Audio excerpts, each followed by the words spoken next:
এখানে দুটো ভোল্ট আছে, একটা আছে এসি ভোল্ট, একটা আছে ডিসি ভোল্ট।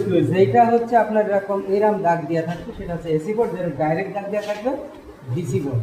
ডিসি মানে ডাইরেক্ট কারেন্ট, এটা ডাইরেক্ট দাগ দেওয়া। তাহলে আমরা কি করবো, এইটা 20-তে রাখবো।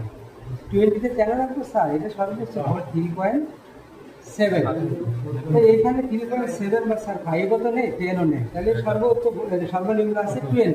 তাহলে আমরা এখানে 20 রাখবো। এখানে যদি 10 থাকতো তাহলে 10-এ রাখতাম। ওকে, আচ্ছা, তাহলে আমরা এটা রাখার পরে কি করবো, প্লাসে প্লাস ধরবো, মাইনাসে মাইনাস ধরবো। তাহলে কত ভোল্ট আছে এখানে শো করবে, কত আছে 3. এখানে দেখাচ্ছে 4.06, তাহলে 4 ভোল্ট আছে। ওকে, এটা গেল। এইবার আমরা পাল্টায় নেব। এইবার যদি আমরা এটা কি বলে, অ্যানালগ মিটারে ডিসি ভোল্টের 10, এখানে তো আর 20 নেই। ওকে, আর এখানে আছে কত 2.5, আমার এটা তো 3.7, মানে এর থেকে বেশি এই।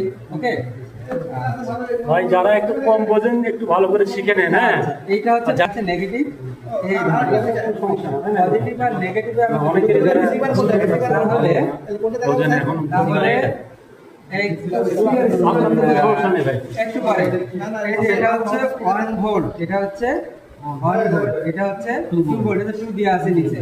এই দুটো দাগটা হচ্ছে 3 ভোল্ট, তার মধ্যে ছোট ছোট যে দাগ আছে 3.2, 3.20, 3.6, 3.8, তারপর 4 ভোল্ট। তাহলে এখানে 3.8 আছে, ঠিক আছে। এটা দিয়ে অ্যানালগ একটু কম বেশি হবে। তাহলে আমার এটা গেল, আমরা দুটোই পরিমাপ করতে পারলাম। এইবার আছে